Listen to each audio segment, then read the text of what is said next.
Ladies and gentlemen, let me ask you something that might just change the way you see everyone around you. From the person you love, to the person you admire, to the person staring back at you in the mirror. If you really want to see someone's true character, pay attention to just two things: how they treat others when they are in power, and how they respond when they are in pain. Because those two moments, those two windows, will show you more than years of conversation or decades of smiles ever could. Stay with me, because by the time we're done, you're not just going to understand people better. You're going to understand yourself deeper. Ladies and gentlemen, if you truly want to understand the nature of someone's character, don't watch them in their moments of weakness. Observe them in their moments of strength. It is not adversity alone that unmasks a person. Power is just as revealing, and sometimes even more so. You see, there is a certain grace that exists when someone is struggling, because when you're low, humility often follows you like a shadow. You're forced to rely on others. You learn to listen. You walk carefully because your survival depends on it. But when someone is elevated, when they step into influence, position, or leadership, when the crowd starts to cheer and the world begins to bow, that's when the real test begins. Because power doesn't always corrupt. Sometimes, it just reveals what was hiding all along. There's a story about a young man who grew up in a poor village. Humble beginnings. He helped his mother with chores, always said, "Thank you," to the elders, and was known for his gentle demeanor. One day, through education and discipline, he rose to a high political position. People praised him. They said, he remembers where he came from. But months passed, and something shifted. He stopped greeting the janitors. He overlooked the beggar who used to share food with him. He interrupted elders in meetings. Power hadn't changed him. It had unmasked him. You must understand the way a person behaves when they have the upper hand, when they no longer need to be kind, when they are not dependent on anyone else's approval. That's when you see the truth of their spirit. Because respect born out of necessity is not the same as respect born out of discipline. True respect, true humility, exists regardless of position. Consider for a moment how a manager treats their team. A good leader is not the one who barks orders and gets results through fear. A true leader is the one who, even when they have the authority to command, chooses to guide. The one who notices the person who's been quiet all week.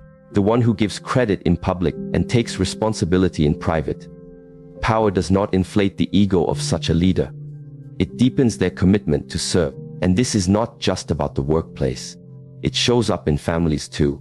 How does a parent, who is physically stronger and emotionally dominant, treat their child? Do they speak with tenderness, or do they govern with intimidation? It shows up in relationships. How does one partner, who earns more or holds more societal clout, treat the other when decisions are being made? Do they consider, or do they control? The great philosopher Plato once said, "The measure of a man is what he does with power. Not how much he gains, not how loud he speaks, but what he does with that authority." Because power, like water, takes the shape of the vessel it's poured into. And if the heart is cracked, the power will leak out as arrogance, cruelty, or indifference. There's a story from ancient China about a general who was given command over a large territory. His predecessor had ruled with an iron fist, and fear hung over the region like fog. The general, however, decided to lead differently. He went to every town square, listened to the complaints of the people, shared meals with the poor, and visited families who had lost loved ones in war. When someone asked him, "Why are you so humble when you have so much authority?" he responded, "Because those who carry weapons must also carry compassion. Power without empathy is tyranny." Ask yourself, who do you become when you are elevated? When you have the right to choose, the freedom to act, the status to demand, what do you do with it? And perhaps more importantly, observe this in others. When someone receives success, how do they treat those who aren't in the spotlight?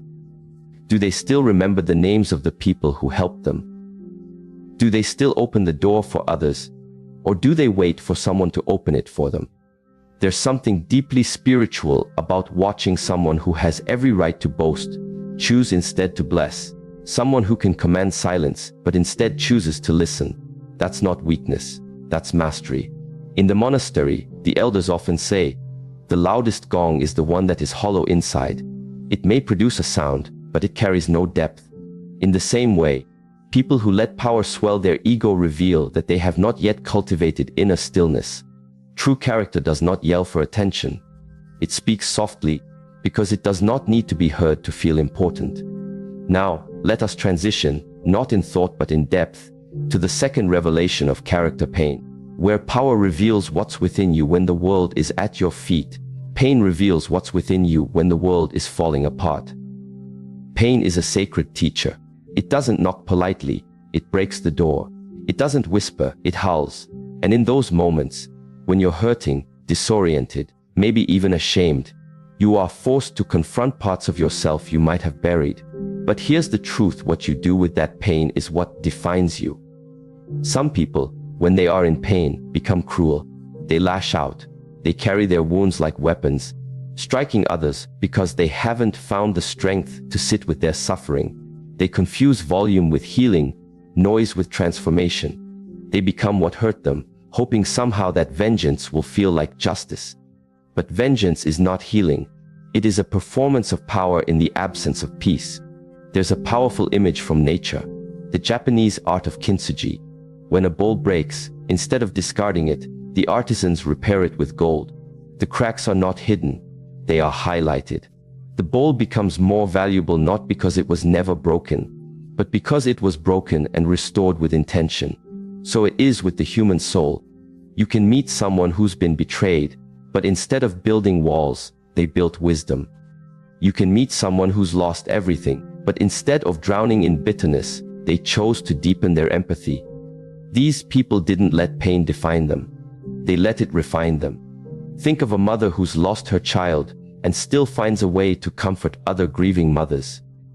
Think of a man who's been wrongly imprisoned, but instead of becoming hardened, uses his experience to reform the justice system. These are not just good people. These are transformed people. They've done the hardest thing imaginable. They've made meaning out of their suffering. There's a quote from Viktor Frankl, the Holocaust survivor and psychiatrist. When we are no longer able to change a situation, we are challenged to change ourselves. That is the invitation of pain. Not to fight the fire with fire, but to walk through the flame and come out forged.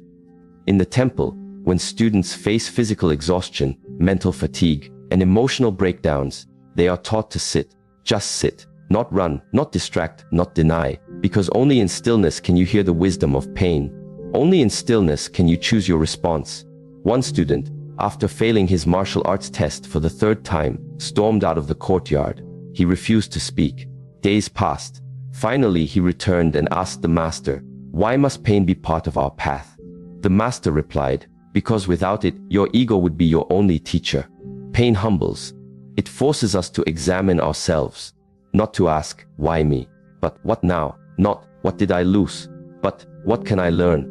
The shift is subtle, but powerful. It changes you from victim to vessel, from one who suffers to one who transforms. And let us be clear, not all pain is noble. Some of it is inflicted by unjust systems, by betrayal, by evil. But even then, your response is your canvas. You cannot always choose the suffering, but you can always choose the meaning. And when you meet someone who is going through pain, listen not just to what they say, but watch how they live. Do they isolate or reach out? Do they seek understanding or spread their suffering? You'll notice, people who are aware of their pain tend to carry themselves with a quiet dignity.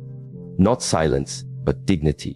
Because they have faced the shadow within themselves and emerged with light. They don't need to prove their strength. They've lived through the fire.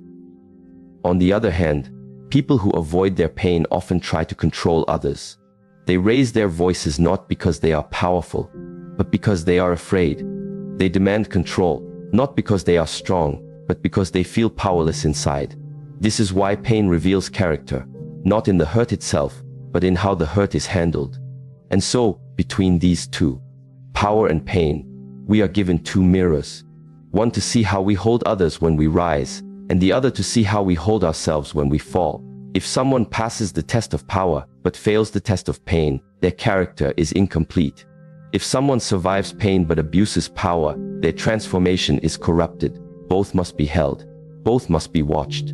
And you, dear listener, are being invited to look at both, not just in others, but in yourself.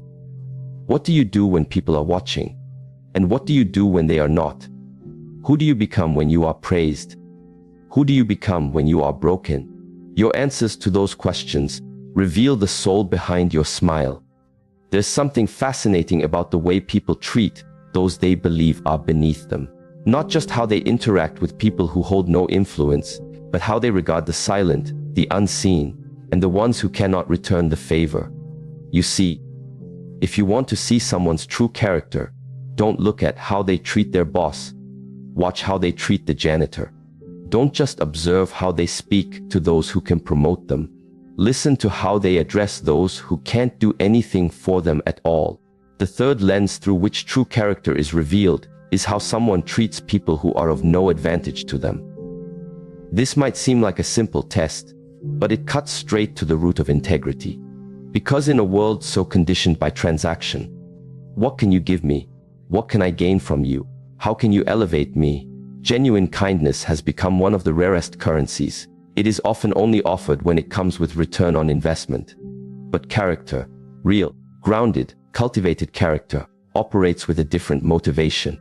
It sees human dignity not as something earned by status, but something inherent in being. It knows that every person carries a story. Every soul carries unseen battles, and that even the quietest presence deserves to be treated with decency. There's a story of a renowned CEO who was known for his innovation, his intelligence, and his leadership.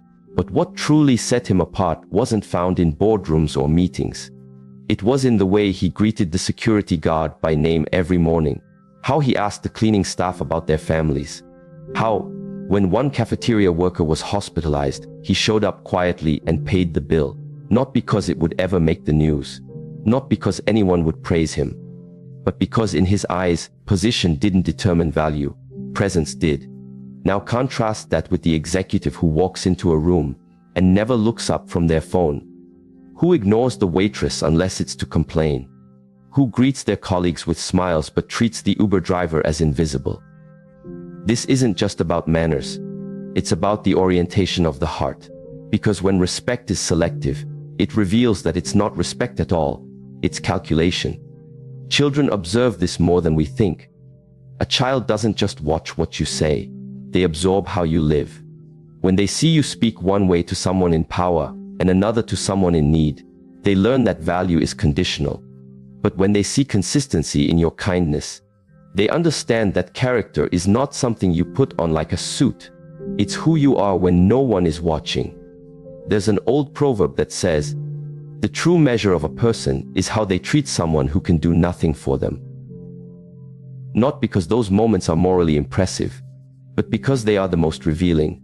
They show whether your integrity is rooted or rehearsed.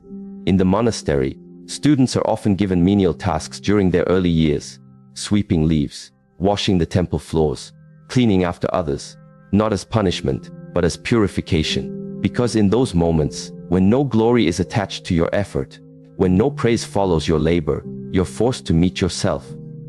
Are you still diligent? Are you still respectful? Do you still act with presence? Or do you grumble and shrink when no applause is expected? One student, new to the temple, asked the master after several days of cleaning, "When will I be allowed to begin martial arts?" The master looked at him and said, "You already are. Every movement, every sweep, every breath, you are learning to move without pride. That is the first discipline, and it is so in life. True power is not in who you impress. It's in how you treat the ones who don't matter in the eyes of the world. The tired cashier, the elderly neighbor, the child too young to praise you. These are the quiet moments where your soul is exposed." There was a man who every morning walked his dog through a local park. Along the path, an elderly woman sat selling flowers. Not many people noticed her. She didn't speak much. Her stand was modest. But every day, without fail, the man would stop, buy a flower, and smile. Not because he needed more roses, but because he understood something. Sometimes the smallest gestures carry the deepest weight. One day, the woman handed him a small note along with the flower. It simply read, "Your kindness is the only reason I keep coming here." And that's the truth most people forget. You never know what your smallest act of kindness can mean to someone else. You never know who is barely holding on. And if your heart only beats loudly for the powerful, it has not yet learned to love. This lens, how people treat those who can't repay them, is not just about identifying others' character. It's about cultivating our own. It's about training ourselves to live with open eyes and an open heart, even in a closed-off world. But this naturally brings us to the fourth layer of revelation. The moment when someone is denied what they want. Because it's one thing to be kind when life flows your way. It's one thing to be generous when your resources are full. But how does someone behave when the answer is now? When they don't get their way, when boundaries are set and limits are enforced. This is the realm where entitlement is exposed. You see, character is not only revealed by how someone uses power, but by how they respond to power they cannot control. Rejection, delay, resistance. These are the chisels that shape the truth. There's a scene that plays out every day in airports. A flight is delayed. Tension builds. You see some people curse at the airline staff, shout in frustration, demand compensation. Others, though visibly disappointed, take a breath, find a seat, and wait. Same circumstance. Different reaction. What's the difference? Character. Because crisis doesn't create behavior, it magnifies it. Pressure makes the inner self visible. It pulls the mask off and shows what was beneath all along. There was a young woman applying for a competitive job. She had the qualifications, the charm, the connections. But when the position was given to someone else, she stormed out of the interview process, spoke harshly about the organization online, and tried to sabotage the reputation of the person who was selected. In her mind, she had been robbed. But in truth, her response revealed a mindset conditioned to believe that doors must open simply because she knocked. And that's a dangerous illusion, to think that desire equals entitlement.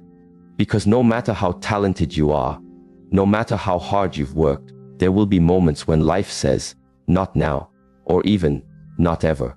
And how you respond to those moments says more about your soul than any success ever will. Rejection is one of the most honest teachers we'll ever encounter. It shows us what we worship. Do we worship validation, control, winning? Or do we honor the process itself? There's a story of a monk who trained for years to master a certain skill. He believed that if he could perform it flawlessly, he would be promoted within the monastery. He practiced endlessly. Finally, he presented it to the elders. They watched quietly, then nodded and dismissed him. No promotion, no praise. That night, he sat in silence, angry, confused. Eventually, he went to the oldest master and asked, "Why was I overlooked?" The master replied, "Because you were performing for position, not for purpose. Until your heart seeks mastery instead of recognition, your progress is incomplete." That truth applies to every path in life. Whether you're an artist, a teacher, an entrepreneur, or a student, if your peace depends on applause, you will always be a prisoner. If your self-worth dissolves the moment a door closes, you were never standing on solid ground to begin with. And watch closely how others respond to limits. When they are told no, do they sulk? Do they blame? Do they retaliate? Or do they reflect?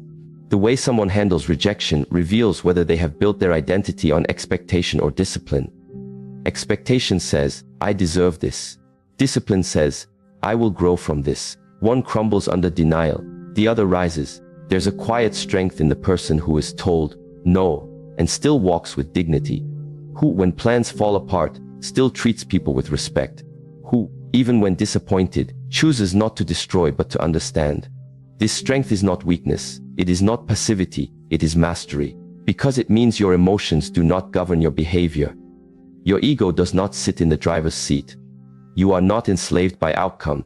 You are anchored in purpose. The most dangerous person in a room is not the one who gets what they want. It's the one who remains kind when they don't. Because that person has learned to master themselves. And self-mastery is the foundation of all lasting influence. One of the most powerful examples of this was a man who applied to be part of a high-level leadership council in his community. He campaigned ethically, he spoke with clarity, he built trust, but in the end he was not selected. When people expected him to lash out or retreat, he did neither. Instead, he volunteered to support the new council's efforts. When asked why, he said, Because I didn't campaign to lead. I campaigned to serve. And service does not require position. That is the spirit of someone whose character has been shaped, not by outcomes, but by intention. So now the question becomes, how do we respond when life humbles us? When we're told no, do we become bitter? Do we seek revenge? Or do we become deeper? Pain may shape us, yes, but rejection reveals the strength of our root system. If your roots are deep, no storm will uproot you. If your roots are shallow, even a soft wind of disappointment will topple your sense of worth. To cultivate unshakable character, you must embrace both truth and tension. You must be willing to look at how you treat those beneath you and how you act when you're beneath others. Both reveal who you are. Not who you say you are, not who you hope to be, but who you truly are when no one's watching. The journey continues, and with every observation, we gather more than insights. We gather awareness. And awareness is the first breath of transformation. The way someone responds to adversity is often the truest mirror of their inner world. It's easy to look composed when the sun is shining, when the water is still, and the winds are calm. But character, genuine, deep-rooted character, reveals itself when the storm comes, when plans fall apart, when health declines, when relationships rupture, when expectations crumble. In those crucible moments, something either rises or withers inside us. Adversity is not just a challenge to overcome. It is a revealer of truth. Imagine a man standing at the edge of a cliff, watching the horizon. In the distance, a storm begins to gather. He feels the wind shift. The air grows heavy, and as the rain begins to fall, his instincts tell him to retreat. But instead, he plants his feet. Not because he is trying to prove something, but because he knows that life was never meant to be lived only in sunshine. He knows that every great tree once survived a violent storm.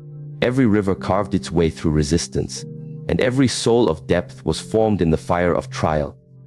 We often admire those who appear composed under pressure. We say they're strong, resilient, or unshakable. But what we often don't see is the inner work that built that strength. That person didn't become grounded in the storm. They were grounded long before it ever arrived. There's a profound story from the martial arts world. A young disciple had been training for several years in peaceful conditions. His forms were flawless, his precision unmatched. But one winter, a sudden flood destroyed part of the temple grounds. The students were sent to help rebuild. Cold, tired, and working in mud, the once graceful student grew irritable. His discipline cracked. He spoke sharply to the others, complained, resisted. The master pulled him aside and said, "You have perfected your movements in silence, but now you must perfect your mind in the noise. Only then will your training be complete." This is the essence of adversity. It reveals what your internal training has truly accomplished. It's the classroom of the soul, where theories are tested and illusions are stripped away. Many people think adversity builds character, but the more accurate truth is that adversity reveals it.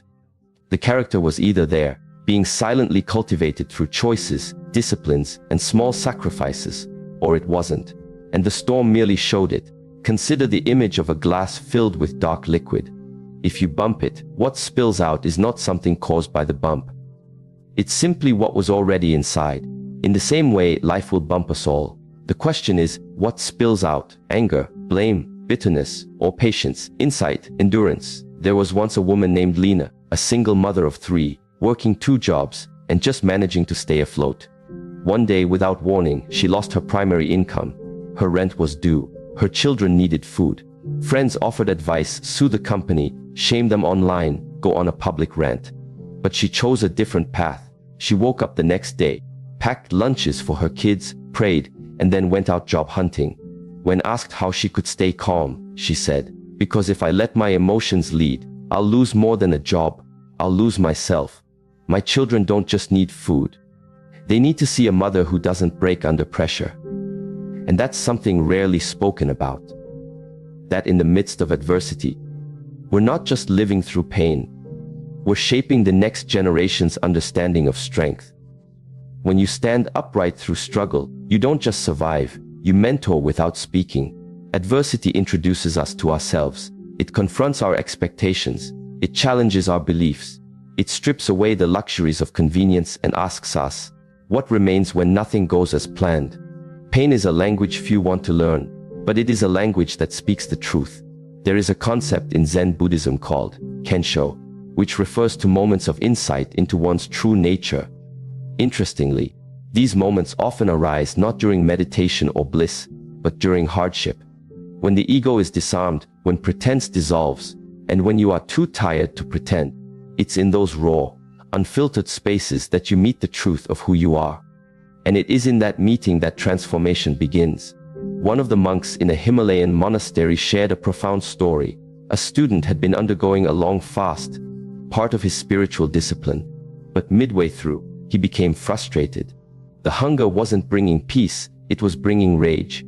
He confessed to the elder, "I thought fasting would make me holy, but all I feel is anger." The elder smiled and said, "The anger was always there. The fast just removed your distractions."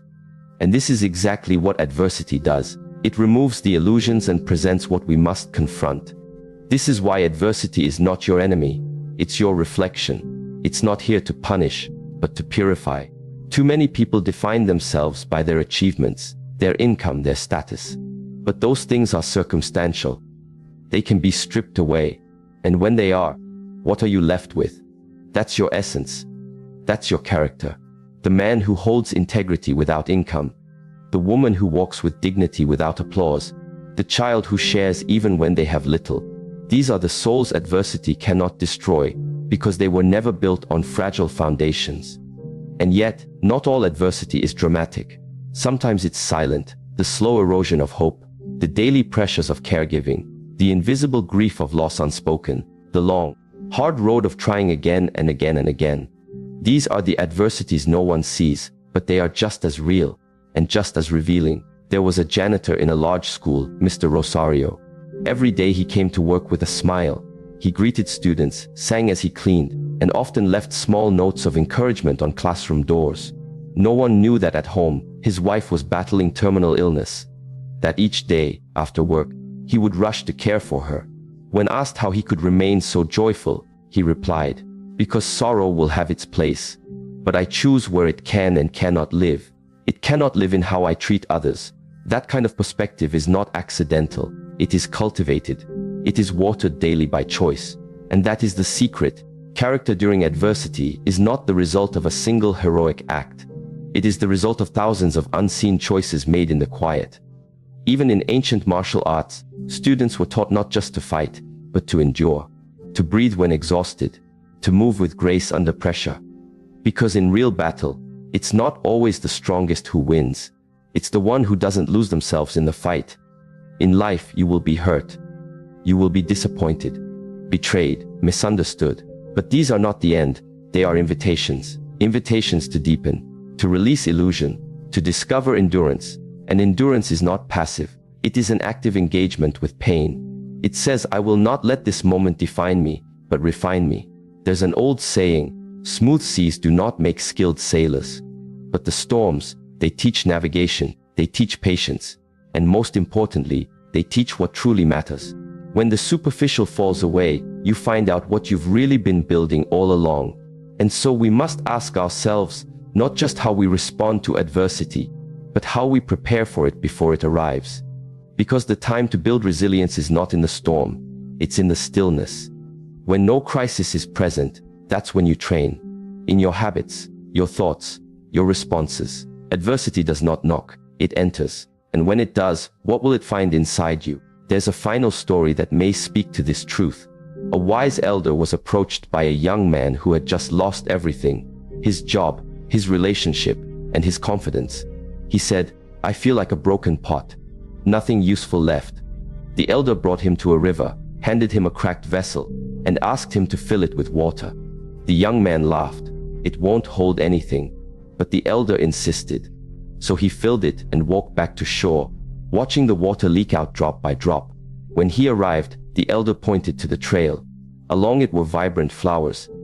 "Every day I have walked this path with that pot," the elder said. "And though it couldn't carry water, it watered the seeds. You thought you were failing, but even in your brokenness, you were giving life." That is the final, quiet power of character in adversity.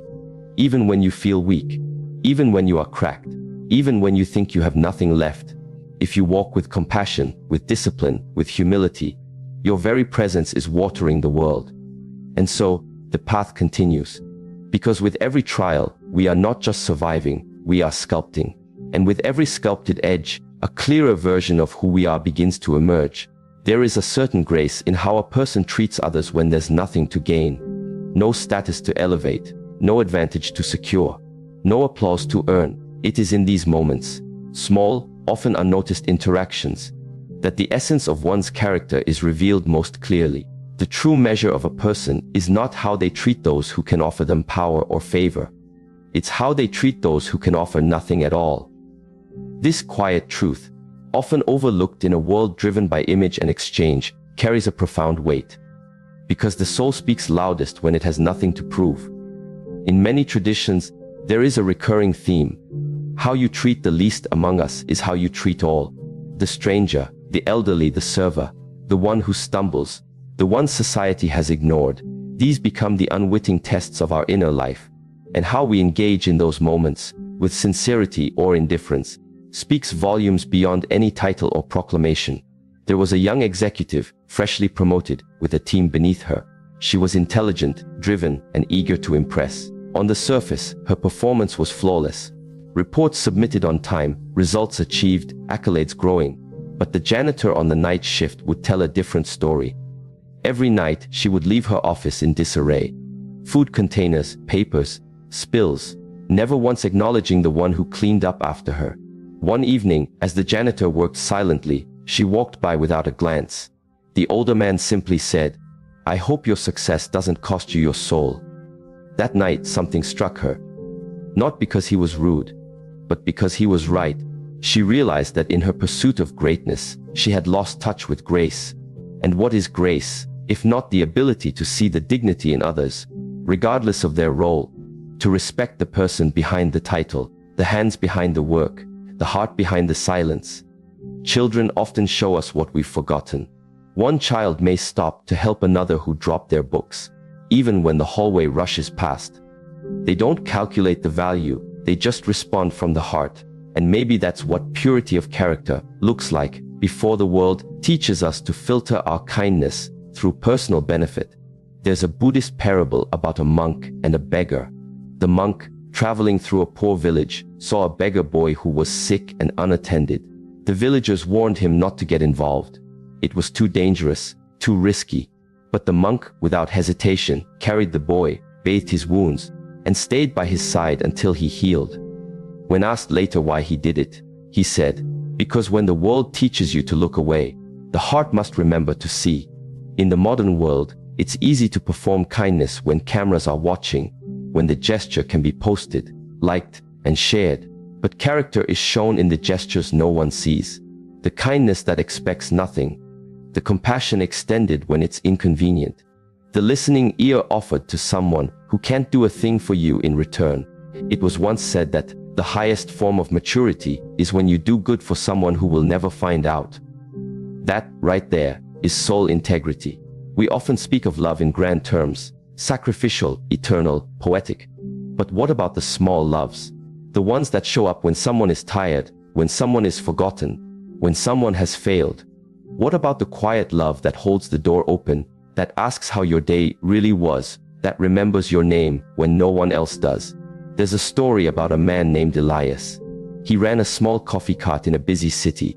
Every day, professionals, students, and tourists would line up for their caffeine fix. Most came and went without noticing the man behind the cart. But one woman, every morning, would greet him with a smile, ask about his family, and once, even brought him a scarf in winter. Years later, after she passed away, Elias used the money he had saved over decades to open a scholarship fund in her name. When asked why, he simply said, "She was the first person who saw me, not the coffee, me." Sometimes all a person wants is to be seen, not for their utility, not for what they can offer, but simply as a fellow human being, a soul navigating life's complexities. And to give that recognition, that moment of dignity, is to offer something more valuable than gold. In martial arts, one learns early that respect is not earned by power alone. The bow, the gesture of humility, the way one treats opponents, these are as important as technique. Because the spirit of the practice is not domination, but discipline and honor. You are taught to respect those above you, beside you, and beneath you, not based on skill, but based on shared humanity. And this principle extends beyond the dojo, the driver who cuts you off, the employee who makes a mistake, the stranger who doesn't speak your language, the homeless man asking for change.